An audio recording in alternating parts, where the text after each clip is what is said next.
2 गवार और एक मॉडर्न बहू की पहली रसोई।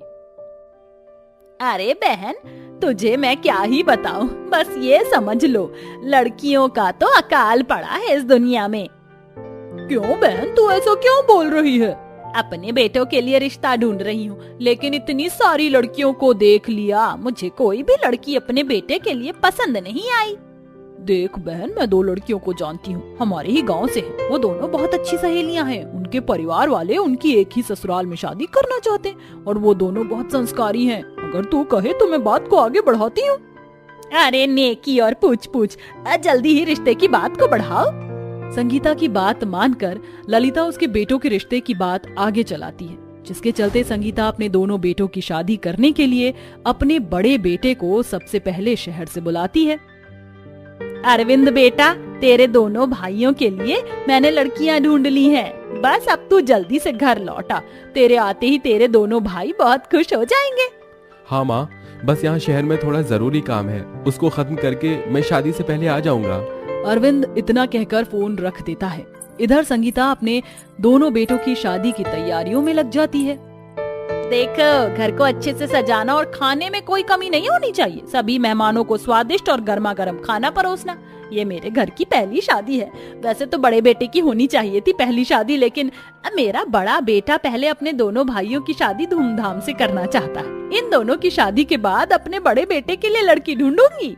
संगीता ने अपने बड़े बेटे के लिए भी बहुत सारे सपने देखे होते हैं, जिसके चलते वह खुशी खुशी अपने दोनों बेटों की शादी की अरेंजमेंट बहुत अच्छे से करती है। लेकिन शादी से एक दिन पहले संगीता को एक बहुत बड़ा झटका मिलता है। ओहो, इन शादी की तैयारियों में मुझे तो बहुत ही ज्यादा थकावट हो जाती है। अब थोड़ी देर आराम कर लेती हूँ, कल मुझे मेरे बेटों की बारात लेकर जानी है। संगीता जैसे ही अपने कमरे में आराम करने के लिए पहुँचती है, अचानक ही उसके घर के दरवाजे की बेल बजती है। ओहो, इस समय कौन आया है? अब इतने सारे मेहमान हैं, लेकिन कोई दरवाजा खोलकर ये नहीं देख सकता कि दरवाजे पर कौन आया है। लगता है मुझे ही जाना होगा। संगीता जैसे ही दरवाजा खोलती है, दरवाजे पर उसका बड़ा बेटा खड़ा होता है। अरे बेटा, तू आ गया। तेरा कब से मैं इंतजार कर रही थी। भगवान का शुक्र है, तुझे देखते ही देख जरा मुझे कितनी खुशी हुई है। संगीता बहुत खुश थी, लेकिन तभी उसकी नजर अरविंद के साथ खड़ी हुई एक मॉडर्न ड्रेस पहने हुए लड़की के ऊपर पड़ती है। बेटा, ये कौन है? माँ, ये मेरी वाइफ है। लेकिन तूने तो कहा था कि... माँ, अब यही खड़ा करके रखोगी तो मैं आपको कैसे समझाऊंगा सब कुछ? आप हमें अंदर नहीं बुलाओगी क्या? संगीता अपने बेटे और उसकी मॉडर्न वाइफ को घर में बुला लेती है। ये इतनी जल्दी हुआ माँ कि मैं आपको बता ही नहीं पाया। मुझे माफ कर देना माँ। कोई बात नहीं बेटा, वैसे तेरी पसंद बहुत सुंदर है, बस कपड़े थोड़े ज्यादा छोटे हैं। हाँ हाँ माँ, मैं समझ गया। मैं सुबह तक निकिता को समझा दूंगा। अरविंद अपनी पत्नी निकिता को अपने कमरे में ले जाता है। अगले दिन सभी लोग बारात को ले जाने के लिए रेडी होते हैं, लेकिन निकिता अरविंद के साथ देर तक सो रही होती है। तभी संगीता दरवाजा बजाते हुए कहती है, अरविंद बेटा, अभी तक तुम उठे नहीं? अरे बहू, जल्दी से नीचे आ जाओ, सभी मेहमान तुम्हारा इंतजार कर रहे हैं। संगीता की आवाज से उन दोनों की नींद खुल जाती है, जिसके बाद निकिता अपने पति से कहती है, What the hell? यार, तुम्हारी माँ को दिक्कत क्या है हम दोनों से? आज मेरे दोनों भाई की शादी है। उनकी होने वाली पत्नियों को आज इस घर में लेकर आना है। चलो डार्लिंग, जल्दी से तैयार हो जाओ। अरविंद के कहने पर निकिता रेडी होने लगती है, लेकिन वो एक हॉट ड्रेस पहन लेती है, जिसे देखकर गांव के सभी लोग उस पर हंस रहे होते हैं। वहीं अरविंद अपनी माँ के साथ मिलकर अपने दोनों भाइयों की शादी करके अपने घर उनकी पत्नियों को ले आता है, जहाँ संगीता उनका स्वागत करती है। आओ बहू, अंदर आओ, इस घर को अपना ही घर समझो। क्या बात है, हे हमरा ये ससुराल तो बहुत अच्छा है। अरे वाह भाई वाह, कमाल हुई कबा। बहुते सही बोल रही हो झुमरी, लेकिन हमका तो बहुत डर लागत है, कहीं इतना बड़ा घर हमरे ऊपर गिर गया तो हमरा तो कचुम्बर ही बन जाएगा। काहे बौखला रही हो चंदा? आओ, तुम हमार छाती से चिपक जाओ फेविकोल की तरह, तुमको कछु नहीं होगा, ये हमरा तुमसे वादा है। संगीता की बहुओं की देहाती लैंग्वेज सुनकर उसके सभी मेहमान हंसने लगते हैं, यहाँ तक कि निकिता भी। वाह जी वाह, क्या कार्टून लेकर आई है अरविंद तुम्हारी माँ। सभी मेहमान नई नवेली दुल्हन को छोड़कर निकिता से बात कर रहे होते हैं, क्योंकि वो शहर की मॉडर्न लड़की होती है। इस प्रकार सभी को वो बहुत पसंद आती है। तभी संगीता अपनी दोनों बहुओं को अपने अपने कमरे में भेज देती है। अगली सुबह, आज मेरी दोनों बहुओं की पहली रसोई की रस्म है। जाओ तुम दोनों जो तुम्हारा मन करे वो बनाओ। वैसे तुम्हारी बड़ी बहू की भी कोई रस्म नहीं हुई बहन, तो क्यों ना इसी बहाने तुम अपनी बड़ी बहू से भी कुछ बनवा ही लो। बात तो बिल्कुल सही है निकिता, जाओ तुम भी अपने हाथों से कुछ बना कर ले आओ। ओह गॉड, आपको क्या लगता है मैं कोई बावर्ची हूँ जो आप सभी के लिए खाना बनाऊंगी? मैं एक पढ़ी लिखी समझदार लड़की हूँ, इसलिए ऐसी बकवास चीजें मुझे सूट नहीं करने वाली। निकिता की बातें सुनकर सभी औरतें हैरान हो जाती हैं। वहीं निकिता ऐसा कहकर अपने कमरे में आराम करने चली जाती है, जिसके बाद संगीता की दोनों गवार बहू बहुत स्वादिष्ट खाना बनाकर लाती हैं। अरे संगीता, तेरी दोनों बहुओं ने तो बहुत स्वादिष्ट खाना बनाया है। हाँ, मॉडर्न बहू से तो काफी अच्छी है। सब लोग चंदा और झुमरी की तारीफ करते हैं, लेकिन फिर भी संगीता को अपनी बड़ी बहू से फिर भी लगाव होता है, जिसके चलते अब निकिता घर में ही किटी पार्टी करती रहती है। तेरा घर तो काफी अच्छा है, यहाँ कोई डिस्टर्ब नहीं करता। सही किया रिया, वरना तो हमारी सास और नंद हमें सारा दिन उल्टा सीधा सुनाती ही रहती है। क्या बात कर रही हो? मुझसे मेरी सास और मेरी दोनों गवार देवरानियां कुछ कहकर दिखाएं, मैंने उनको नचनिया ना बना दूं तो मेरा नाम बदल देना। निकिता की बात सुनकर वो तीनों जोर से हंसने लगती हैं। तभी वहाँ पर संगीता आती है। ओहो, ये क्या चल रहा है निकिता? तुम ताश खेल रही हो? छी छी छी छी। आ गई एक और गवार। जाओ, चली जाओ यहाँ से, तुम्हारा यहाँ कोई काम नहीं है सासू माँ। संगीता को अपनी बहू की कही बात बहुत बुरी लगती है। वहीं दूसरी तरफ संगीता की दोनों गवार बहुएं ये सुन लेती हैं। इसकी भैंस की आंख, हमारी माँ जी को कोई कैसे कछु बोल सकत है? इन अमीरों की बच्चियों को तो हमका सबक सिखाना ही होगा। चलो चंदा, हमारे साथ चलो। दोनों की दोनों निकिता और उसकी मॉडर्न सहेलियां वहाँ ताश के पत्ते खेल रही होती हैं, लेकिन तभी वहाँ पर चंदा और झुमरी आती हैं और उन दोनों से कहती हैं, बड़े बाप की छोटी सोच रखने वाली मॉडर्न बेटियों, इस घर का अगर प्री फोकट का ठूस लिया हो तो यहाँ से चलती बनो। ओ एक गवार, तेरी हिम्मत कैसे हुई मेरी दोस्तों से ऐसे बात करने की? तभी चंदा निकिता का हाथ पकड़ लेती है और कहती है, जित तोहार उंगली बात बात पर जो खड़ी हो जावत है, ओ जिठानी जी, आज तो तुम्हारी इन सब उंगलियों को ही काट या मरोड़ देती हूँ।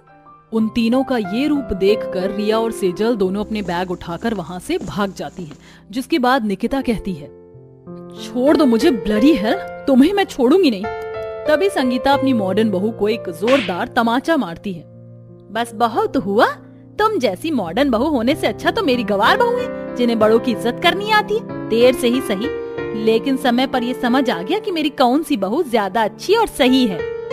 संगीता अपनी दोनों गवार बहुओं के साथ वहाँ से चली जाती है, जिसके बाद निकिता को अपनी गलती का पछतावा होता है और वो अगले दिन पहली बार अपने हाथों का खाना बनाकर सबको खाने के लिए बुलाती है और सभी से माफी मांगती है।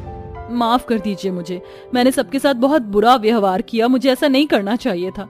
सभी उसको माफ कर देते हैं, जिसके बाद संगीता की बहू निकिता उनके घर के तौर तरीकों की तरह रहने लगती है। अब वह सभी एक साथ खुशी खुशी रहने लगते हैं। दो शहर की नंद और दो गांव की भाभी। ले लो पुदीना, ले लो पुदीना, ले लो पुदीना, पुदीना पुदीना। आहा! चंदू को इस तरह से गाना गाता हुआ देखकर उसकी माँ झुमरी गुस्से में कहती है, चंदो, तुझको गाना गाने के सिवा कछु आता है कि नहीं? जब देखो भोजपुरी माँ घुसी रहती है। अपनी अम्मा की एक ठो बात ना अपनी खोपड़िया में घुसा लो। तुम दोनों बहनें, आज तुम्हें देखने वाले लड़के वाले आने को हैं, तो लड़के वालों के सामने अपनी लुल्लपंती शुरू मत करना। अरे तुम टेंशन आओ मत अम्मा, हम एकदम चुप रहेंगे, कहो तो जुबान पर चेपी लगा ले। अभी जाकर तुम दोनों बस तैयार हो जाओ। थोड़ी देर में गायत्री अपनी दोनों बेटों सुमित और रोहित उनके साथ उनके घर आती है। गुंजा और चंदो गांव की मिट्टी में पली बड़ी खुश मिजाज लड़कियां हैं। दोनों बहनें गोरी और सुंदर हैं, मगर चंदो की चोटी खड़ी है। क्या गायत्री को चंदो और गुंजा अपने बेटों के लिए पसंद आएंगी? घर आने पर हरि प्रसाद गायत्री और उनके बेटों का स्वागत करता है। आइए गायत्री जी, हमारे छोटे से घर में आपका स्वागत है। भाई साहब, मेरे पति तो नहीं रहे, मगर मैं उनका दिया हुआ वादा पूरा करने आई हूँ। अरे सुनती हो, चांदो और गुंजा को ले आओ। जैसे ही रोहित चंदो की खड़ी चोटी देखता है तो अपने भाई सुमित से कहता है, यार सुमित भैया, आपकी तो फुल टू पटाखा है, मगर मेरी वाली की चोटी तो माउंटेन एवरेस्ट की तरह खड़ी है। प्रणाम होने वाली अम्मा जी, ये लीजिए चाय। अरे आप दोनों काहे भूखे प्राणी की तरह टुकुर टुकुर ताकत हैं? ये लीजिए गर्मा गर्म चाय और कचौड़ी खाइए। यार भैया, जो भी हो, इसकी भोजपुरी तो हमरे दिलवा में घर कर गई। हमको तो ये अब देसी लुगाई चाहिए। क्या बात है छोटे। इसी के साथ गायत्री रिश्ता पक्का कर देती है। शादी करके गुंजा और चंदो को बहू बनाकर शहर ले आती है। मगर क्या गांव की देसी बहुओं को दिल्ली शहर खुशियां देगा? डोरबेल बजाने पर मॉडर्न तान्या और दिशु दरवाजा खोलती हैं। हे मम्मी, भाई, व्हाट अ प्रेजेंट सरप्राइज।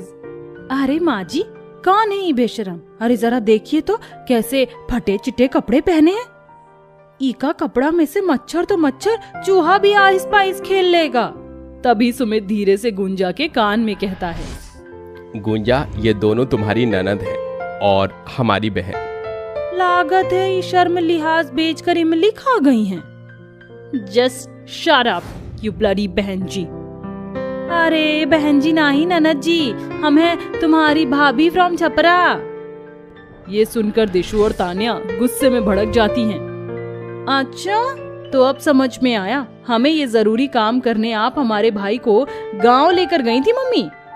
घर आई अपने गांव की भाभियों को देखकर दोनों शहरी ननद चिढ़कर कमरे में चली जाती हैं। ससुराल के पहले दिन चंदो और गुंजा खाना बनाकर टेबल पर परोसती हैं।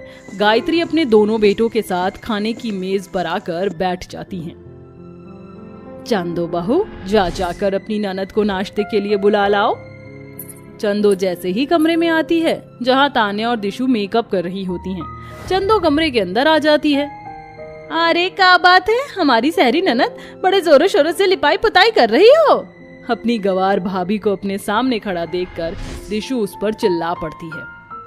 तुम्हारी हिम्मत कैसे हुई बिना हमारी परमिशन के हमारे कमरे में आने की?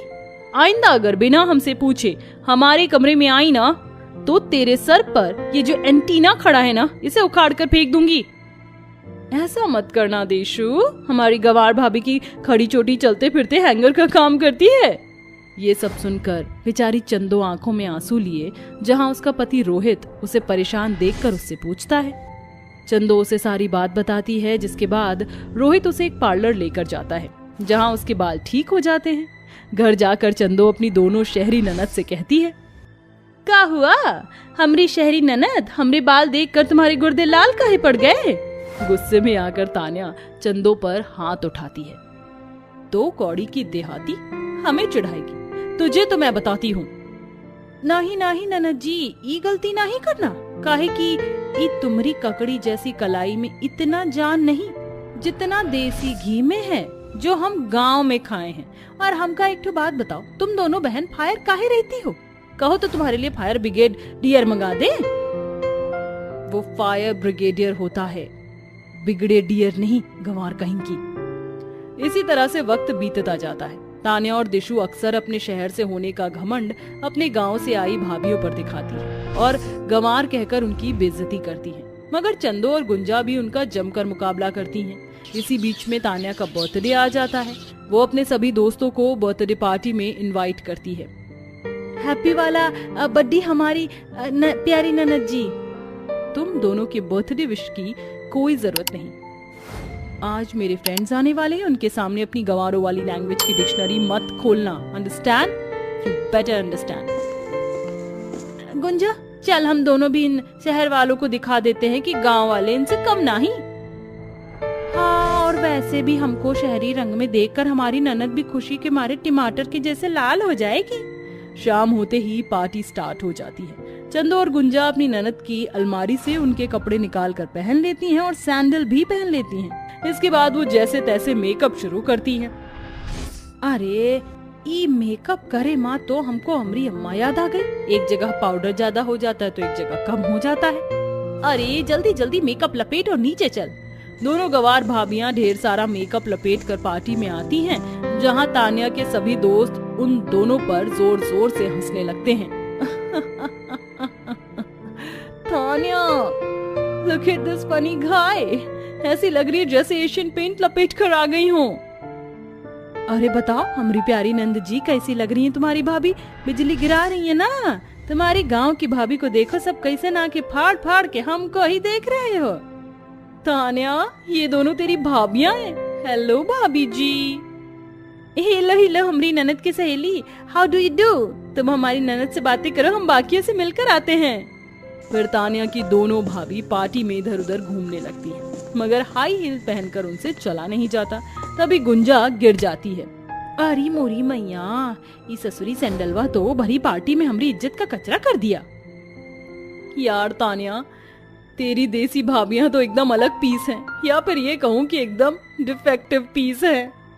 एक एक करके तान्या के सभी दोस्त उसकी भाभियों का मजाक बनाते हुए वहां से जाने लगते हैं। तभी तान्या गुस्से में अपनी दोनों भाभियों पर भड़क जाती है और सबके सामने उन पर चिल्ला देती है, मैंने तुम दोनों को सुबह ही कहा था ना कि मेरे दोस्तों के सामने अपनी जुबान मत चलाना, मगर तुम दोनों ने अपनी गवारपंथी दिखाने में कोई कमी नहीं छोड़ी। मेरे सभी दोस्तों के सामने मेरी इंसल्ट करवा दी। किससे पूछकर तुम दोनों ने मेरी ड्रेस को हाथ लगाया और मेरा मेकअप लगाया? अरे इससे अच्छा तो यही होता कि तुम 6 मीटर की साड़ी लपेट कर आ जाते। और ये सब करके क्या तुम दोनों गवार मेरी और मेरी बहन की तरह शहरी बन जाओगी? देसी देहाती कहीं की, कपड़े बदल लेने से लैंग्वेज नहीं बदल जाती। ये सब सुनकर चंदो और गुंजा की आंखों में आंसू भर आते हैं और वो बहुत रोती हैं। बस बहुत हुई गवा ननद जी, अरे हमने तो ये सब इसलिए किया ताकि तुम खुश हो सको, मगर सबन के सामने तुमने हमारी बहुत इंसल्ट की। अब बस अंग्रेजी माँ किटपिट करने से कोई शहरी बाबू नहीं बन जाता। हमारी भाषा देसी जरूर है, मगर दिल एकदम साफ है। ये नफरत नहीं है, न मैल। हमें लगता था कि तुम बदल जाओगी, मगर हमसे गलती हुई गई। अब हम चलते हैं, काहे कि दिल्ली शहर हम दोनों देसी भाभियों को रास नहीं आया। जय राम जी की। ये कहकर चंदो और गुंजा वहाँ से जाने लगती है। तभी तान्या को अपनी गलती का एहसास हो जाता है और वो अपनी भाभियों के आगे हाथ जोड़कर उनसे माफी मांगती है। भाभी, मुझे माफ कर दो प्लीज, मत जाओ। मुझे एहसास हो गया है कि रिश्ते दिल से निभाए जाते हैं। अपनी ननद के माफी मांगने पर दोनों भाभियां उसे गले से लगा लेती हैं और उस दिन के बाद से तान्या और दिशु अपनी भाभियों के साथ खुशी खुशी रहने लगती हैं। दयालाल जंगलों से लकड़ियां काटकर अपने टूटे फूटे घर के पास लाकर रख देता है और घर में जाकर अपनी पत्नी से कहता है, सुष्मिता, मैं जंगलों से लकड़ियां काट कर ले आया हूँ, जल्दी से खाने के लिए कुछ बना लो, बहुत जोरों से भूख लगी है। घर में तो अन्न का एक दाना तक नहीं है, खाने के लिए मैं क्या बनाऊं? हे भगवान, हे प्रभु परमेश्वर, हमारे ऊपर ये परेशानियां और कब तक चलती रहेगी? मुझे तो समझ ही नहीं आता। काश कि मेरे 5 बेटों का काम जल्द से जल्द लग जाए। दयालाल और उसकी पत्नी सुष्मिता दोनों ही शाम तक भूखे प्यासे ऐसे ही घर में रहते हैं। जैसे ही शाम हो जाती है, उनके 5 बेटे पूरे दिन यहाँ वहाँ मजदूरी करके वापस घर लौटते हैं। अच्छा हुआ बेटा जो तुम आ गए, हम दोनों तुम्हारा ही इंतजार कर रहे थे। घर में खाने का एक दाना तक नहीं है, क्या तुम सब्जियां लेकर आए हो? ये थोड़ा सा राशन और थोड़ी सी सब्जी लेकर आया तो हूँ। पवन अपनी माँ को सब्जी और राशन का थोड़ा सा सामान दे देता है, जिसके बाद उसकी माँ खाना बनाने चली जाती है। दयालाल और उसके बेटे बहुत ज्यादा भूखे होते हैं। कुछ ही देर में खाना बन जाता है, जिसके बाद सुष्मिता सभी को खाना परोस देती है। रात के समय दयालाल सोते समय अपनी पत्नी सुष्मिता से कहता है, हम लोग इतने गरीब हैं, हमारे पास एक फूटी कौड़ी नहीं है, और तुम तो जानती हो हमारे 5 बेटे हैं। उन 5 बेटों की शादी कैसे होगी? कैसे करेंगे हम उनकी शादी? अजी, मैं तो बस अभी इतना ही कह सकती हूँ कि भगवान पर भरोसा रखो, एक ना एक दिन सब कुछ ठीक हो जाएगा, वो सब कुछ ठीक कर देंगे। सुष्मिता और दयालाल दोनों सो जाते हैं। अगले दिन दयालाल फिर से जंगलों में लकड़ियां काटने चला जाता है और उन लकड़ियों को बाजार में जाकर बेच देता है। इसके बाद वो रास्ते से आ रहा होता है कि तभी उस रास्ते से एक पंडित उसे मिल जाता है। अरे दयालाल, कहाँ जा रहे हो? मैं तो तुम्हारे घर पर ही आ रहा था। पिछली बार जब तुम मुझसे मिले थे तो कह रहे थे कि तुम्हारे 5 बेटों के लिए लड़की ढूंढनी है। देखो, लड़कियां तो मुझे मिल गई हैं, लेकिन बहुत ज्यादा गरीब परिवार से हैं। दहेज और बाकी का कुछ सामान मिलना तो मुश्किल होगा। अरे पंडित जी, कैसी बातें कर रहे हो? मैं ही कौन सा अंबानी हूँ जो अपने बेटों के लिए अमीर खानदान का रिश्ता देखूं?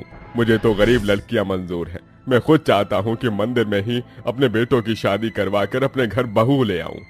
पंडित दयालाल की बात समझ जाता है, जिसके बाद वो दयालाल और उसकी पत्नी सुष्मिता को लड़की दिखाने के लिए लड़की वालों के घर पहुंच जाता है। दयालाल और सुष्मिता को वो पांचों बहनें पसंद आ जाती हैं, जिसके बाद वो उनकी शादी अपने बेटों से कर देते हैं। जैसे ही दयालाल की 5 बहू घर पर आती हैं, उसकी पत्नी सुष्मिता उनसे कहती है, मैं जानती हूँ कि तुम्हारी भी बहुत सारी ख्वाहिशें होंगी, लेकिन हम लोग भी बहुत ज्यादा गरीब हैं।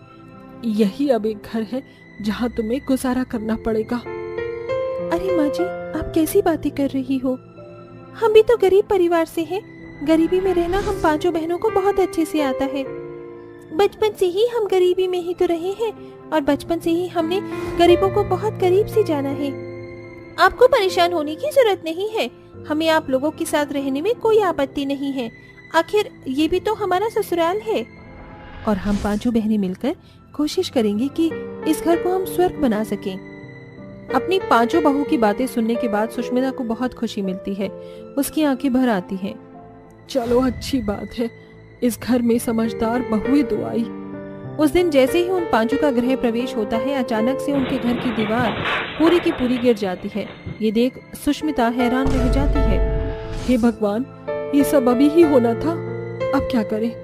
अब तो हमारे पास इतने पैसे भी नहीं है कि हम इस दीवार को दोबारा से बनवा सकें। कोई बात नहीं माँ जी, ये सब तो होता ही रहता है। लेकिन बहू, ये सब आज ही होना क्यों था? अब रात को हम सब कैसे सो पाएंगे? घर जंगल के पास था, जिसकी वजह से उन्हें रात को टूटी हुई दीवार वाले घर पर सोने में बहुत ज्यादा दिक्कत होती है। अगले दिन जब सवेरा होता है तो सुष्मिता की 5 बेटियां उसे दीवार को फिर से खड़ा करने की कोशिश करती हैं, लेकिन बिना सीमेंट की वजह से वो दीवार बन ही नहीं पाती। कोई बात नहीं, हम पैसे कमाने की कोशिश करेंगे और इस दीवार को फिर से खड़ा कर देंगे। उसके लिए हमें काम मिलना भी बहुत जरूरी है। चलो फिर कहीं काम ढूंढने चलते हैं। हाँ हाँ, बिना काम ढूंढे तो पैसे आएंगे नहीं। चलो चलते हैं। वो 5 काम ढूंढने के लिए फिर से निकल जाते हैं, लेकिन हर बार की तरह इस बार भी उन्हें कोई काम नहीं मिलता, जिसकी वजह से उन्हें कई दिन तक काफी परेशानी उठानी पड़ती है। बारिश का पानी भी घर में यूं ही आने लगता है, जिससे परेशान होकर एक दिन उर्वशी के दिमाग में एक आइडिया आता है। सुनो, तुम चारों को याद है जब हम छोटी थी तो घास का घर बनाकर खेला करते थे और वो घर कितना ठंडा हुआ करता था, उसमें पानी भी नहीं आता था। लेकिन तुम ये सब हमें अभी क्यों बता रही हो? समझ गई उर्वशी, ये कहना चाहती है वो कि अब हम लोग अपना एक घास का घर बनाते हैं। घास के घर के काफी फायदे होते हैं। उसके अंदर पानी टपकेगा नहीं और ठंडा रहेगा, गर्मी नहीं लगेगी, और फिर उसमें हमें एक पत्थर की जरूरत नहीं है, बस कुछ लकड़ियाँ और घास चाहिए होंगी। जंगल में सामान से हम अपना घास का घर आराम से बना सकते हैं। वो 5 घास के घर के बारे में अपनी सास ससुर को बताती हैं और अपने पतियों को भी। तुम ये कैसी बातें कर रही हो? भला ऐसा कुछ हो भी सकता है? कोशिश करें तो बहुत कुछ हो सकता है। हमें अपनी बहू के मुताबिक घास का घर बनाने की कोशिश करनी चाहिए। दयालाल के कहने पर उसके 5 बेटे मान जाते हैं, जिसके बाद वो सभी जंगल से लकड़ी और घास ढूंढने निकल जाते हैं। लेकिन पूरे दिन जंगल से घास ढूंढते हुए भी उन्हें कहीं भी घास नहीं मिलती। सुबह से यहाँ शाम हो गई, लेकिन हमें कहीं घास ही नहीं मिल रही। अब क्या करें? अब तो घर जाने के अलावा और कुछ बचा ही नहीं। चलो घर ही चलते हैं। हाँ हाँ, समय भी बहुत हो गया है, अब हमें यहाँ से चलना चाहिए। वो सभी निराश होकर वापस घर की तरफ लौट रहे होते हैं, लेकिन दयालाल सभी से कहता है, तुम सब घर चलो, मैं अभी इतनी जल्दी हार नहीं मान सकता। लेकिन पिताजी, आप अकेले जंगल में घूमोगे तो ठीक नहीं है। जंगल रात के समय खतरों से खाली नहीं होता। मेरी चिंता मत करो, मुझे कुछ नहीं होगा, तुम सब घर जाओ। दयालाल के कहने पर उसका पूरा परिवार वापस लौट जाता है, जिसके बाद दयालाल जंगल में यहाँ वहाँ घास ढूंढता रहता है, लेकिन उसे घास कहीं भी नहीं मिलती। तभी उसे एक भेड़िया की चिल्लाने की आवाज आती है। जैसे ही वो पलटकर देखता है, उसके पीछे एक बहुत भयानक भेड़िया खड़ा होता है। दयालाल उसे अपनी जान बचाने के लिए बहुत तेज भागता है। वो भेड़िया भी उसके पीछे पीछे भागता है। उसके बाद दयालाल अचानक से एक गड्ढे में लुढ़कता हुआ चला जाता है। अरे ये क्या, ये कौन सी जगह है, मैं ये कहाँ आ गया? वो गड्ढा नहीं बल्कि एक गुप्त गुफा थी जिसके अंदर बहुत सारी घास रखी होती है। अरे वाह, आखिरकार मुझे घास मिल ही गई। अब मुझे अपने पूरे परिवार को इसके बारे में बताना होगा। दयालाल बहुत ही सावधानी से उसे गुफा के अंदर से बाहर निकालता है। जैसे ही उसे ये पता चलता है कि वो भेड़िया जा चुका है, वो फौरन अपने घर लौटने वापस आ जाता है और अपने पूरे परिवार को उस गुफा के बारे में बताता है। इसके बाद दयालाल का पूरा परिवार गुफा के अंदर से सारी घास निकाल कर ले आता है। वो सभी मिलकर घास का घर बनाना शुरू कर देते हैं। दयालाल की 5 बहू बहुत मेहनत करती हैं, तब जाकर वो बहुत सुंदर सा घास का घर बनाकर तैयार कर लेती हैं। ये घर तो बहुत ही प्यारा लग रहा है। आखिरकार उनका सपना पूरा हो ही जाता है। वो उस घास के घर में रहने लगते हैं, जिसके बाद सुष्मिता और दयालाल की 5 बहू मिलकर और घर बना लेती हैं और उन्हें किराए पर छोड़ देती हैं, जिसके चलते उन्हें महीने का कुछ पैसा उस घास के घर से मिल ही जाता है। और अब वो घास उन्हें बहुत लक्की साबित होती है, क्योंकि दयालाल के 5 बेटों को बहुत जल्द नौकरी भी मिल जाती है। अब उनकी सभी परेशानियां धीरे धीरे खत्म हो जाती हैं और वो खुशी खुशी रहने लगते हैं।